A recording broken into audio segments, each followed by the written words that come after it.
Hi hello ನಮಸ್ಕಾರ ಕರ್ನಾಟಕ. ಇದೊಂದು different type of ಶೋಕೇಶ್ನ ನಮ್ಮ SWನಲ್ಲಿ ಮ್ಯಾನುಫ್ಯಾಕ್ಚರಿಂಗ್ ಮಾಡಿದ್ವಿ. ಸೊ ಕಸ್ಟಮರ್ ರಿಕ್ವೈರ್ಮೆಂಟ್ ಬಂದು ಇದೇ ಪ್ಯಾಟ್ರನ್ ಬೇಕು ಅಂತೇಳಿ ಅವರೇ ಸೆಲೆಕ್ಟ್ ಮಾಡಿದ್ರು. ಸೊ ಇದೊಂದು ಪ್ಯಾಟ್ರನ್ ಸ್ವಲ್ಪ ಚಾಲೆಂಜಿಂಗ್ ಆಗೇ ಇತ್ತು, ಯಾಕಂದರೆ ಒಂದು 2-3 ಸಲ ಈ ಪ್ಯಾಟ್ರನ್ಗೆ ಒಂಚೂರು ಎಡವಟ್ ಆಗಬಾರ್ದು ಅಂತೇಳಿ ಮಾಡಿದ ಕೆಲಸನ ರಿಪೀಟೆಡಾಗಿ ಮಾಡಿದ್ವಿ. ರೀಸನ್ ಏನು ಅಂದರೆ ಮಾಡಿದ 2 ಸಲ ಅಂದರೆ ಫಿನಿಶಿಂಗ್ ಸ್ವಲ್ಪ ಕಡಿಮೆ ಅಂತ ನಮಗೆ ಸ್ಯಾಟಿಸ್ಫ್ಯಾಕ್ಷನ್ ಆಗಲಿಲ್ಲ. ಸೊ ಮತ್ತೆ ಚೇಂಜ್ ಮಾಡಿದ್ವಿ. ಬಟ್ ಫೈನಲ್ ಆಗಿ ಔಟ್ಫಿಟ್ ಅಂತೂ ನೀವು ಲಾಸ್ಟಲ್ಲಿ ನೀವೇ ನೋಡ್ತೀರಾ ಹೇಗಿದೆ ಅಂತ. ಬಟ್ ಸ್ಟಾರ್ಟಿಂಗಲ್ಲಿ ಸ್ವಲ್ಪ ಚಿಕ್ಕ ಪುಟ್ಟ ಎಡವಟ್ಗಳಾದವು. ಸೊ ಕಸ್ಟಮರ್ ಹತ್ರ ಆಲ್ಮೋಸ್ಟ್ ಒಂದು 10 ಡೇಸಲ್ಲಿ ಡೆಲಿವರಿ ಕೊಡ್ತೀವಿ ಅಂತೇಳಿ ಆಲ್ಮೋಸ್ಟ್ ನಾವು ಕಸ್ಟಮರ್ ನಮ್ಮನ್ನು ಅಪ್ರೋಚ್ ಆಗಿ ಓಕೆ ಮಾಡಿ ಎಲ್ಲ ಆಗಿತ್ತು. ಸೊ ಸ್ವಲ್ಪ ಡಿಲೇ ಆಯಿತು, ಯಾಕಂದರೆ ಕಸ್ಟಮರು ಯಾರೂ ಅಲ್ಲ, ನಮ್ಮ ಬ್ರದರೇನೆ. ಸೊ ತುಂಬ ಬೇಕಾದವರು, ಬ್ರದರ್ ಅಂತ ಅಂದರೆ ಈಗ ಒಂದು ರಿಲೇಷನ್ಶಿಪ್ಪಲ್ಲಿ ತುಂಬ ಬೇಕಾದಂಥವ್ರು.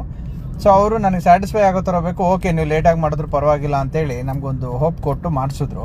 ಕೊನೆಗೆ ಔಟ್ಫಿಟ್ ಅಂತೂ ಎಕ್ಸಲೆಂಟಾಗಿ ಬಂತು. ಅವರು ಡಿಲೇ ಆಗಿದ್ರ ಬಗ್ಗೆ ಯೋಚನೆ ಮಾಡಲಿಲ್ಲ, ಶೋಕೇಶ್ ಬಗ್ಗೆ ಅಂತ ನನಗೆ ಸಖತ್ ಖುಷಿ ಆಯಿತು ಅಂದರು.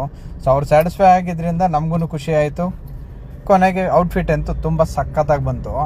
ಆದ್ರೂ ಈ ಶೋಕೇಶ್ ಮಾಡೋ ಅಷ್ಟರಲ್ಲಿ ಆಲ್ಮೋಸ್ಟ್ ನಾವು ಒಂದು 7 ಮೆಂಬರ್ಸ್ ವರ್ಕ್ ಮಾಡಿದ್ವಿ. ಕೂಲಿಂಗ್ ಕಿಟ್ಟಿಂದ ಹಿಡಿದು, ಹೀಟ್ ಕಿಟ್ಟಿಂದ ಹಿಡಿದು, ಶೋಕೇಶ್ ಕೊರಿಯನ್ನಿಂದ ಹಿಡಿದು ಪ್ರತಿಯೊಂದನ್ನು ಚಿಕ್ಕ ಪುಟ್ಟ ಸಣ್ಣ ಪ್ರಾಬ್ಲಮ್ ಇಲ್ದಂಗೆ ಪ್ರತಿಯೊಂದನ್ನು ವೆರಿಫೈ ಮಾಡಿಕೊಂಡು ರೆಡಿ ಮಾಡೋ ಅಷ್ಟರಲ್ಲಿ ಸಾಕಾಗೋಯ್ತು.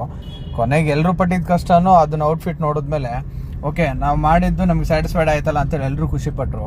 ಬಟ್ SLB ಎಕ್ವಿಪ್ಮೆಂಟ್ಸಲ್ಲಿ ಯಾವ ಕಸ್ಟಮರು ಎಕ್ವಿಪ್ಮೆಂಟ್ ಬೇಕು, ಐಟಮ್ಸ್ ಬೇಕು ಅಂತ ಅಂದರೆ ನಾವು ಕಸ್ಟಮರಿಗೆ ಕೊಡ್ತಿದ್ವಿ ಅನ್ನೋ ಥರ ಕೊಡೋಲ್ಲ. ನಮ್ಮ ಮನೆಗೆ ನಾವು ಓನಾಗಿ ನಿಂತು ಏನು ಮಾಡ್ಕೊತೀವಿ ಅದೇ ಥರ ಪ್ರಿಪೇರ್ ಮಾಡ್ತೀವಿ. ಯಾಕಂತ ಅಂದರೆ ಕಸ್ಟಮರ್ಗೆ ಕೊಡೋದು ನಮ್ಮ ಪ್ರಾಡಕ್ಟು.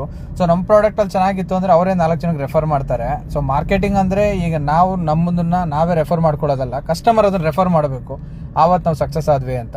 ಸೊ ಯಾರಿಗಾದರೂ SLB equipments, bakery equipment, hotel kitchen equipment ಬೇಕು ಅಂದರೆ ಕೆಳಗಡೆ ಕಾಣೋ ಸರಿ ನಂಬರ್ ಕಾಂಟ್ಯಾಕ್ಟ್ ಮಾಡಿ.